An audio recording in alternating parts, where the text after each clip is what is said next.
Let's start with some keys to victory for both teams. Looking at the Cleveland Browns, and rookie quarterback DeShone Kizer played a decent game last week for Cleveland. He gave his team a chance to win, which is all you can ask for from a rookie quarterback. Where you want to see him grow in week 2 is becoming quicker with his process overall. He has to play a quicker game, as he took some unnecessary sacks last week, and we saw this in the preseason. Understandable that he wants to make the big play, but sometimes the big play may be a throwaway or a 4-yard scramble. He's facing a similar attacking style defense this week in Baltimore, so it will be in his best interest to avoid those self-inflicted sacks. In the secondary, the Browns have to do a better job of finding the football. There were plenty of opportunities to create turnovers last week versus the Steelers. On the play that essentially sealed the game for Pittsburgh, had the defensive back turned around, he would have swallowed the football. This key is more for the corners rather than the safeties. They'll have their fair share of opportunities against Joe Flacco, so it's important that they capitalize. Speaking of Joe Flacco, the biggest chess match in this game, in my opinion, will be between the quarterback and the defensive coordinator, Greg Williams. Williams will force Flacco to make plays consistently through the air and also make tight window throws on a consistent basis. What creative pressure packages he will dial up this week should be must-see TV.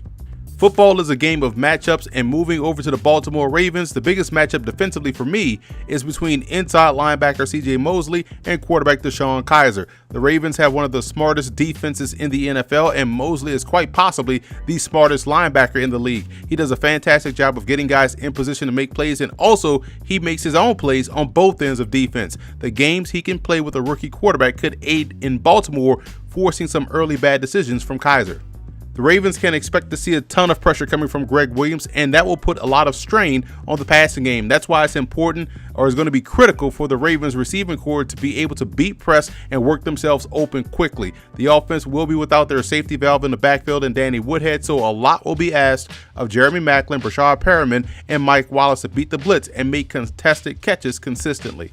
The Ravens' running game worked to perfection last week versus Cincinnati. It wasn't flashy or something to write home about, but it was effective. The attempts were there, which eventually started to weaken the pressure up front from the Bengals. I would follow that same blueprint this week versus Cleveland. The best way to defeat pressure is to run right at it, and with backs like Buck Allen and Terrence West, the Ravens are more than capable of doing so.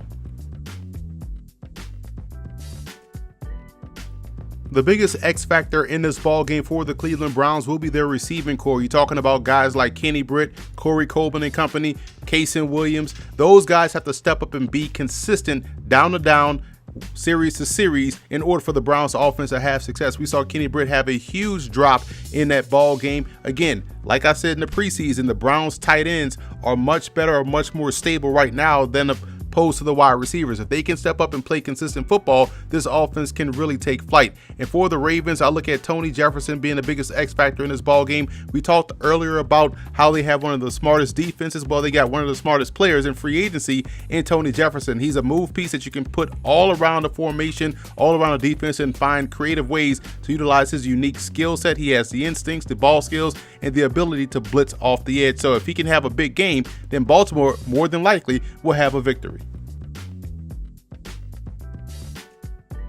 I like the Browns in this ball game. I like what I saw from their offense last week against Pittsburgh. The Steelers threw everything at that Browns offense as they were able to hold their own, have some answers, and be in a position to win the game or tie the game had the defense got to stop. I think the defense will play a lot better this week. They're not facing a dynamic or a potent offense like they were last week in Pittsburgh. The Baltimore Ravens can't hurt you in multiple ways like the Steelers offense can. So I think with a simplistic approach that Baltimore takes offensively, it'll make things easier to stop on the Browns defensive end. So I think you'll see a better defensive effort and much more consistent offensive effort, and the Browns will come away victorious on the road within the division.